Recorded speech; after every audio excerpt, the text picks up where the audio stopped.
for our next segment, I know na bored na kayo inside your home.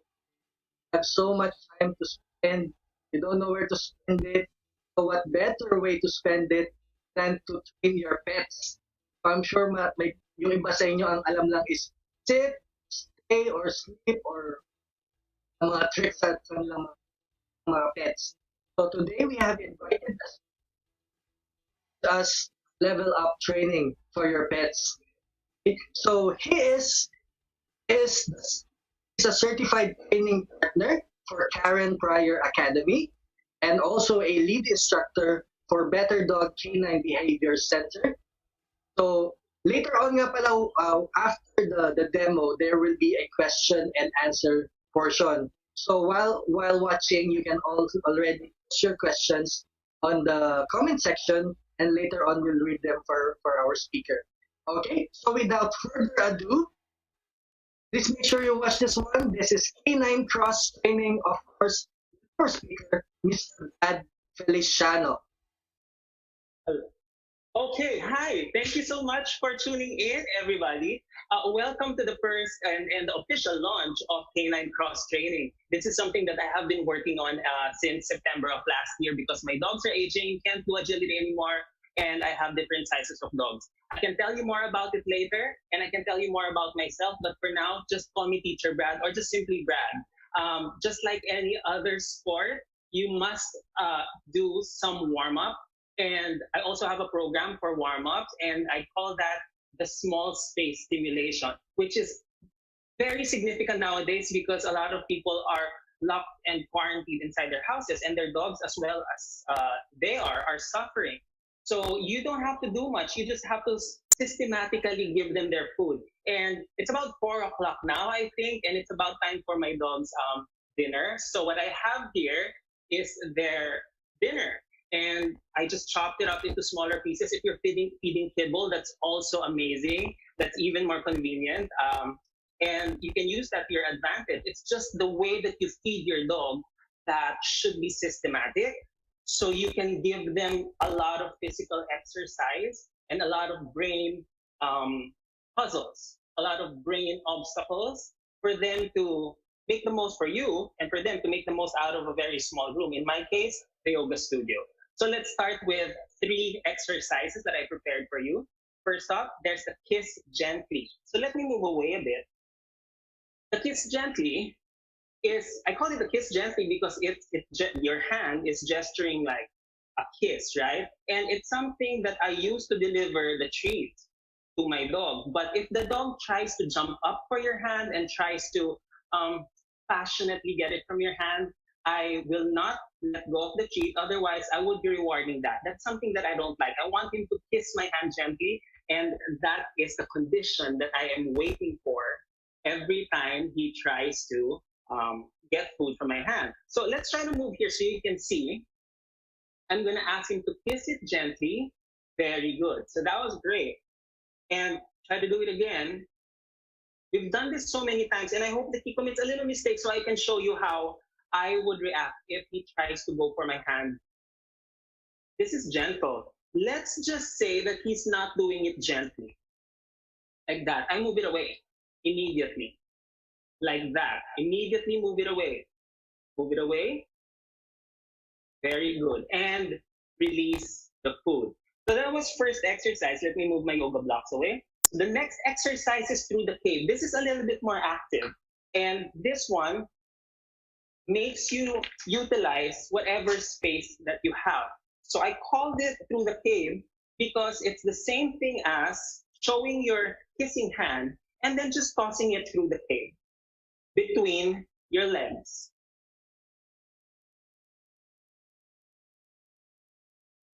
So you can throw it as far as you want, but if I were you, try to do it a little bit more conservatively, especially if you're new to the game. This warms your dog up without forcing them to walk or run with you. They're just simply chasing their meals. And let me show you that again. Just toss it through. This is very good for puppies, for training them the reflex of coming back to you and really close to you. So it's pretty universal. It doesn't matter what your dog age, breed, or sizes, you can apply this to any dog, almost any dog that you have with or without training. It's also a really good foundation. The last exercise for small space stimulation is the bowling.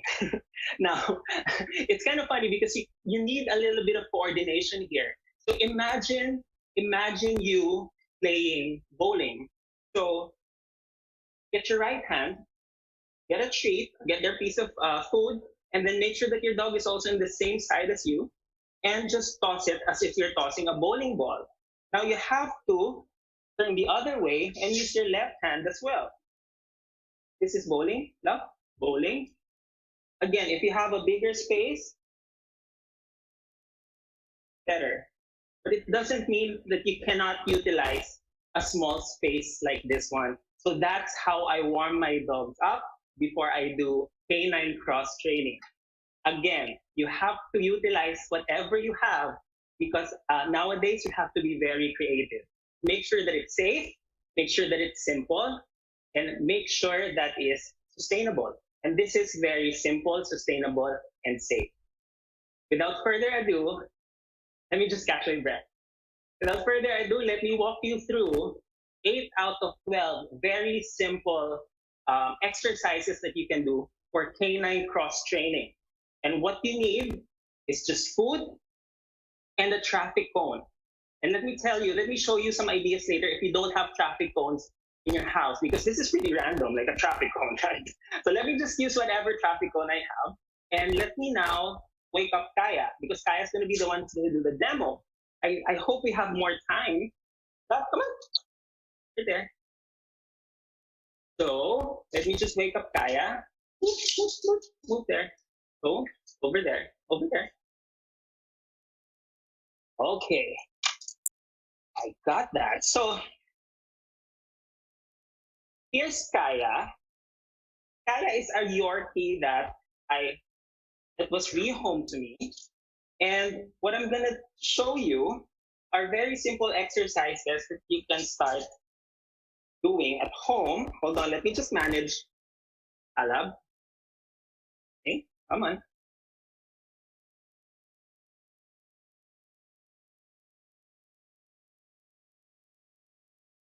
So, very easy exercises. First one is turn to the right. Naturally, when you're about to turn to the right, whether you're driving a car or whether you're driving or using a bicycle, you always try to use the right part of your body. This time it's kind of counterintuitive because you're going to use your left side of the body to make the dog go to the right. So let me demonstrate that to you. Make sure that you're starting with the same side as the cheek and hand and leg, and then just lure the dog over. This is a little bit easy for Kaya because we've done this so many times before. So let's do that again. So same thing with the bowling, same side. Make sure that he has a runway, and then move. And he made a U-turn to the right. This time, if you have a right turn, you also have what? A left turn. And again, we're going to use the right part of our body, make him turn to the left. Same thing. Get your dog's nose, kissing hand. Remember the kissing hand from the SSS or small space stimulation? You lure the dog over and reward the dog for turning to the left, making a U-turn, turning to the left. One more time. As you both get better at this, you don't have to lure the dog anymore. You just need to gesture a bit. See that? And you'll be able to know what you're trying to make him do. The next exercise will be a clockwise. Correct. You're just going to draw a circle clockwise. Imagine you're drawing a circle clockwise around the cone. So let's do that. This is a clockwise. Okay? Very easy. Let's do that again. This is a clockwise. Now, if you have a clockwise, what do you think is going to follow? No, not a counterclockwise yet. It's a double clockwise. So let's do that. That's a 1 and a 2. you might notice that your dog later on will have a favored way of turning. So that's also one of the things that the canine cross training is aiming to do: symmetry and balance for your dog. Okay, so let's do that. Double counter, or double clockwise. Here, 1 and a 2, and reward. So now let's do, of course, a counterclockwise, and I'm going to do this semi-kneeling. That's a 1. And then, of course, if you have a counterclockwise, you're going to have a double counter. That's a 1. That is a 2. See, he's having a little bit of a challenge turning counterclockwise than it is when he turns clockwise. So this is something that we've also been working on: the symmetry, the balance of his body. And that's one of the good things about canine cross training. The next thing that I want to share with you is the around the station, which means I need 4 cones for this. Okay? And then just position the cones to 4 corners. For now, you have to estimate depending on the size of your dog and the availability of the room or of the space that you have. Doesn't have to be big, and also it doesn't have to be fast. So pick a cone, start there, and then turn around the 4 cones. You can do it clockwise, and you can also do it counterclockwise. In the future, you can make these cones far from you, and you don't have to be exerting too much effort when you're doing it. So let's try to be a little bit more subtle with my movement. So let's do this. See how I'm just doing this, pointing at it? Very good. Thank you. And I'm also saying thank you to my dog because he's doing such a great job trying to make me look good. And now I have 10 more minutes. And let me show you the last thing that might be a little bit more complicated than this one. And it's called the sculling. The sculling is like in agility, it's the weave. And there's a particular way of. Let's just position the cones in a straight line. And there is a very particular way of entering the sculling. And the left shoulder of the dog must go in first. If you're confused, just send me a message on my social media and I will personally reply to you. That's Brad Feliciano on Instagram, and same thing as my Facebook. So his left shoulder comes in, out, and in. That is sculling for you. See, he's so used to it now that he would enter with his left shoulder first. So let me do that going the other way, going to the bite. He enters, very good. Whoop. Like a little too tight, but that's a part of the exercise. Let me try here again. And inside, lure the dog in, lure the dog out, whoop, and around the cone and give it to the dog. One last time, so I have more time answering your questions. So easy, so easy. Here, position again, around the cone, very good. Very good. So I never switch hand positions other than the kissing gently from how we tried to give him a warm-up earlier. The last exercise is easier than this one. You just have to use 2 cones. And I'm just gonna stack these 2 and make a figure 8. And almost all of us know what a figure 8 is, right? It's just like a number 8. It doesn't matter how many times you do it. And in the future, if you keep practicing, I always tell my students, do it 1,000 times. Teacher Brad, how many times do I have to do it? Well, you'll see the effect after doing it 1,000 times, but you have to budget that 1,000 repetitions so your dogs are not going to be too tired doing it. Okay, so that's figure 8 for you. 1, 2, and 3. You don't, again, in the future, you don't have to be exaggerating your movements. You just need to lead. Okay. So, you do, as I was saying, you don't have to be too animated when you're doing this in the future, especially if you've done your part training your dogs, even in a very small space. So that is a run through of 8 out of 12. That's 8 out of 12 exercises for the canine cross training. Again, please get in touch with me or get in touch with Paws and Tails events if you want to know more about it. Thank you so much for joining me. I'm sweaty and I'm ready to answer your questions. Let me just get to my laptop and read a few of the questions that you might have for me. Okay, so that was their dinner. Yummy. Just in case you're wondering, the dinner, their food is raw, and I rotate my dog's food. Wow.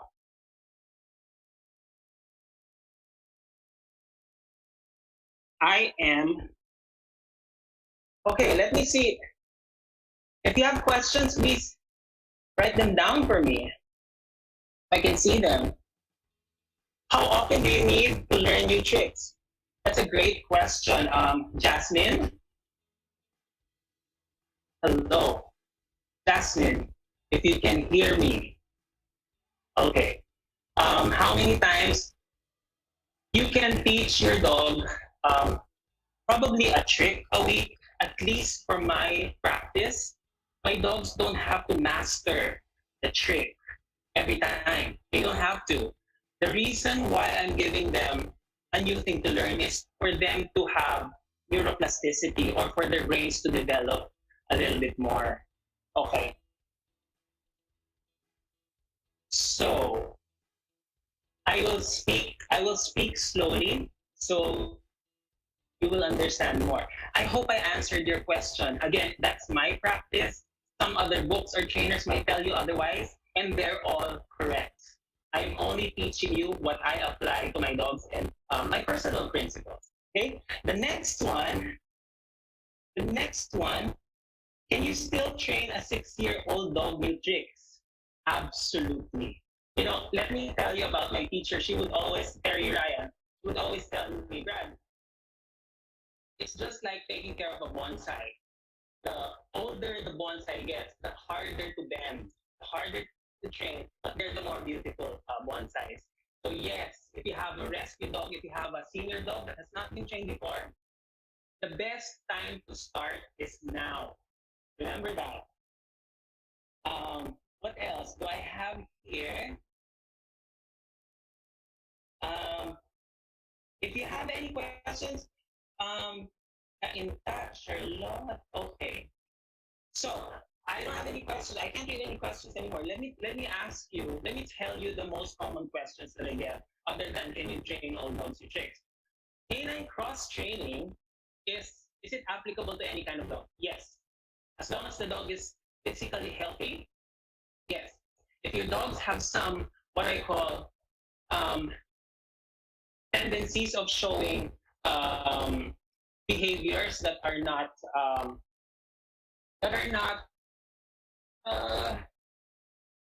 what you would call a good behavior, it's still applicable for them because if we start doing some pocket competitions, which we are doing, then you will be still welcome to do so. And before I wrap up, let me just let me just let me share with you a principle that I always share with my dad from Cebu, my chosen dad, who's also my coach in canine dog agility, and that is